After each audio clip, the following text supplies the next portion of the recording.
Donc, bonjour à tous, comme je suis étudiant en informatique et tout, donc je vais parler d'informatique pour cette Admin Talk et on va parler du chiffrement des données sur Internet parce que c'est quand même un sujet très important. Donc je vais vous expliquer qu'est-ce que c'est le chiffrement, pourquoi on en a besoin. Le petit protocole HTTPS que normalement vous connaissez quand vous naviguez sur Internet, les différentes techniques de chiffrement qui existent. Les certificats, c'est la base, qui est une base importante de la sécurité informatique. Donc, je vais résumer vite fait. Et puis je vais un peu parler du chiffrement et de la surveillance de masse qu'il peut y avoir par la NSA, les agences gouvernementales, tout ça. Donc pour commencer, le chiffrement, en fait, c'est tout simplement un procédé de cryptographie qui permet de rendre illisible un message pour les personnes qui n'ont pas une clé de chiffrement. Par exemple que j'ai mis, si par exemple je chiffrais le message Youpi en décalant une lettre vers la droite de l'alphabet, ça me donne ça. Et par exemple, si la personne ne connaît pas, ne sait pas de combien de lettres j'ai décalé, ça sera très difficile pour lui de retrouver le message original. Donc, je vous rassure, on ne dise pas ça pour sécuriser les communications sur Internet, parce que sinon, ça serait le bordel sur Internet. Pourquoi on en a besoin? Pour une raison très simple, c'est déjà pour éviter le vol de données. Parce que, imaginons, donc sur l'exemple, on va appeler Alice, par exemple, c'est un service, ça peut être votre banque, PayPal, une boutique en ligne. Et vous êtes Bob, donc c'est vous sur Internet. Et comme c'est difficilement envisageable de vérifier tous les kilomètres et matériel informatique à travers quand vos communications passent sur Internet, comme c'est très difficile de vérifier le matériel, on n'est pas à l'abri qu'une troisième personne s'invite sur le réseau et décide d'attaquer le réseau pour savoir qu'est-ce que vous voulez envoyer. Par exemple, si on envoie des infos un peu sensibles, genre typiquement votre code de carte bleue ou des infos comme ça, on n'a pas envie que ça se retrouve en pleine nature. Donc par exemple, là c'est une communication donc on dit non chiffrée. Donc ça veut dire, par exemple, je me mets sur un réseau, par exemple avec des pucelles spécifiques, je peux écouter tout ce qui se passe sur le réseau et récupérer les infos envoyées comme ça. Du coup, sur Internet, on a d'abord le protocole HTTP, donc c'est le protocole de base non chiffré, puis on a inventé le HTTPS. Le S veut juste dire secure, donc sécurisé. Et on le dit souvent, c'est le petit cadenas en haut de la barre d'adresse. Si c'est bon, vous l'avez, c'est bon, c'est sécurisé. Donc vous avez des exemples, par exemple, c'est des exemples que j'ai pris sur mon ordi. Par exemple, je me suis connecté à Facebook, on voit que ma connexion à Facebook est bien sécurisée.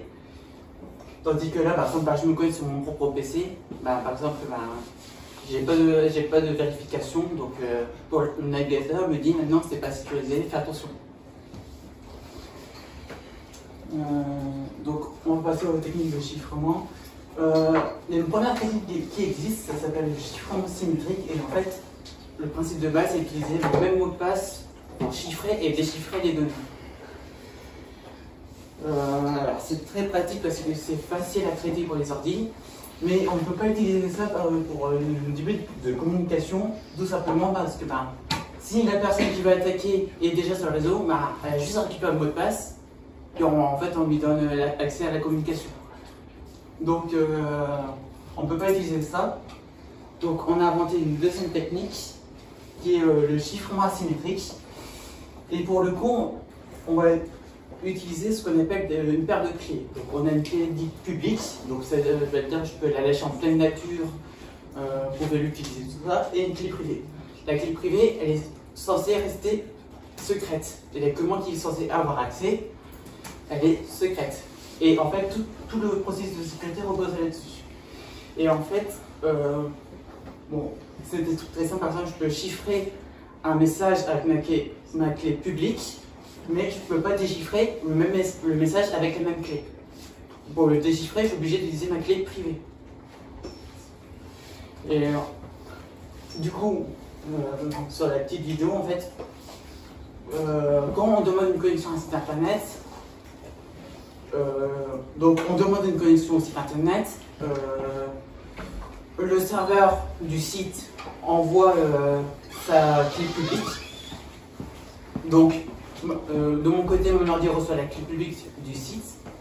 Je chiffre le message que je vais envoyer avec cette clé. En fait, il crée une clé dite symétrique. Et en fait, il renvoie cette clé chiffrée avec la clé publique. Et quand le serveur le reçoit à nouveau, il le déchiffre à sa clé privée. Et du coup, comme l'attaquant ne peut pas ne connaît pas la clé de chiffrement, il est impossible pour lui de lire la communication. Et du coup, on peut commencer par continuer avec la clé symétrique parce que tout simplement, il ne sait pas comment la clé a été générée. Donc, on a réussi. Le premier problème, c'est le chiffrement à un site. Le deuxième problème, c'est qu'en fait, si il s'inscrit assez tôt dans la connexion, il peut se créer une double identité. Par exemple, pour le serveur, il peut se faire passer pour vous, et pour vous, il peut se faire passer pour le serveur. Et ça s'appelle, c'est une attaque classique dans les réseaux, c'est ce qu'on appelle l'attaque par l'homme du milieu. Ou man in the middle en anglais. Et en fait, c'est un problème qu'on ne peut pas résoudre par la technique pure, parce qu'en fait, c'est un problème, c'est pas réellement vous qui communiquez, c'est des ordinateurs. Donc il faut réussir à résoudre ce problème d'identité. Donc c'est pour ça qu'on a inventé les certificats. Donc un certificat, c'est tout simplement quelqu'un d'autre qui nous dit oui, tu parles bien à ce service-là, on a vérifié les infos, c'est OK. Par exemple, voiture, par son PayPal génère ses clés publiques et privées tous les ans. Tous les ans, et en fait, ils envoient ce qu'on appelle une autorité de certification qui passe un coup de fil, un mail ou quoi que ce soit, mais qui vérifie que c'est bien PayPal qui est derrière le truc. Et une fois que ça a bien été vérifié, l'autorité renvoie ce qu'on appelle le certificat à la personne pour qu'il le mette sur son serveur et tout. Et une fois que le serveur est configuré, quand on demande une connexion, le navigateur va demander le certificat du site. Et après, c'est là que tout se joue. En fait, dans votre ordinateur, il existe un petit fichier où est recensé tous les organismes de certification en qui l'ordinateur a confiance. Donc, et il possède aussi leur clé publique. Donc, comme on le voit, par exemple, on reçoit le certificat et il essaie de déchiffrer avec la clé publique. Et donc, si elle arrive à déchiffrer avec la clé publique, c'est que c'est comme par exemple, quand je vais vous expliquer qu'on peut chiffrer un message avec une clé publique, et en fait, c'est l'inverse, c'est vrai avec une clé privée. On peut chiffrer un message avec une clé privée et déchiffrer avec une clé publique. Et là, vous êtes peut-être en train de vous dire, c'est totalement con, parce que si je peux chiffrer avec ma clé privée, n'importe qui a une clé publique, qui a ma clé publique, peut déchiffrer mon message. En fait, ça sert juste à une chose, c'est pour vérifier que c'est bien moi qui envoie le message. Si, par exemple, je chiffre bien avec ma clé publique, ma clé privée, pardon, et que, par exemple, dans le cas du certificat, l'ordinateur arrive bien à déchiffrer le certificat, ça veut dire que c'est bien l'autorité qui a chiffré le certificat, donc qui a vérifié que le site était OK. Du coup, on peut faire confiance à ce site. Et en fait, via ces méthodes, on résout 4 problèmes pour la communication. Le premier, c'est l'authentification. Parce qu'on sait que grâce à l'autorité de certification qu'on parle bien au service qu'on veut contacter, par exemple PayPal, votre banque, tout ça. L'unicité, parce que en fait, comme les clés ont une durée de validité. Par exemple, au bout de 7 jours, les clés ne sont plus valides et l'ordinateur va régénérer une clé, ce qui permet d'éviter les soucis. Par exemple, imaginons la clé se fait craquer, triple vos communications. L'intégrité aussi, parce qu'en fait, un certificat n'est pas modifiable. Bon, pour pas rentrer dans la technique, on peut aussi calculer ce qu'on appelle l'empreinte du certificat, et en fait, si on rajoute rien qu'une virgule, l'empreinte change radicalement. Donc, si on arrive à déchiffrer, c'est-à-dire que l'empreinte n'a pas été modifiée, donc on n'a pas modifié le fichier. Et les chiffrements, parce que comme on a réussi à créer une clé de chiffrement symétrique, on peut communiquer en toute sécurité avec le service. Et en 96, il y a un célèbre cryptologue qui s'appelle Bruce Meyer qui a dit « Il existe deux types de chiffrement, celui qui empêche votre petite sœur de lire vos fichiers et celui qui empêche les organisations gouvernementales de lire vos fichiers. »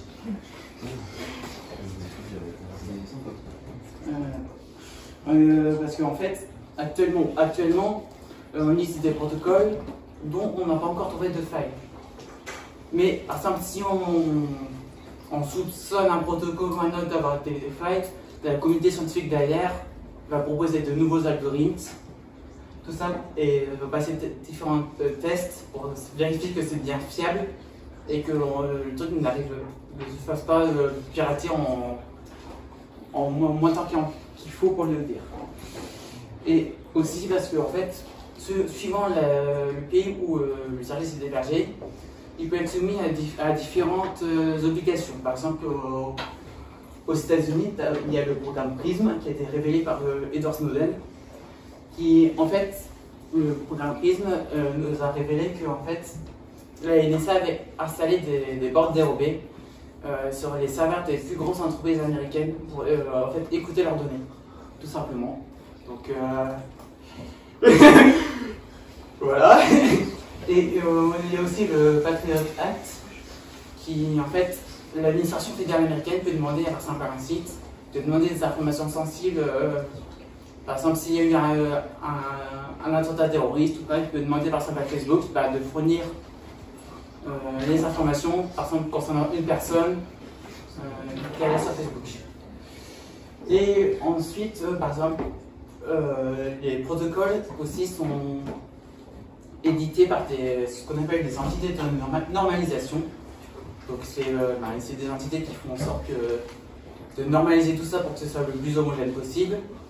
Mais comme il y a des décideurs, tout ça, c'est des organisations. Si par exemple il y a des moyens de privilégier un protocole plutôt qu'un autre, parce qu'il est moins fiable, voilà, il y a une tentative de corruption, tout ça. Et donc,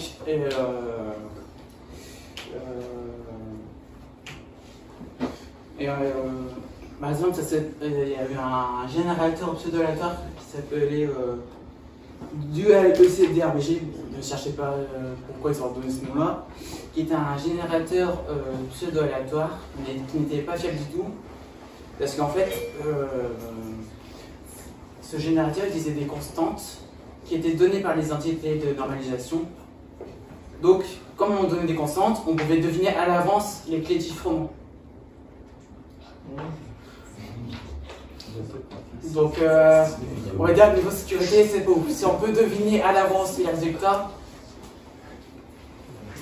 on va dire que le niveau sécurité, c'est pas ça du tout.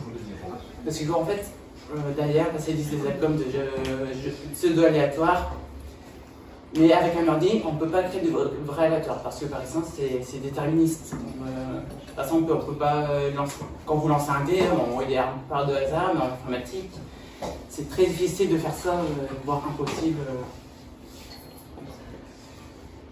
Et voilà.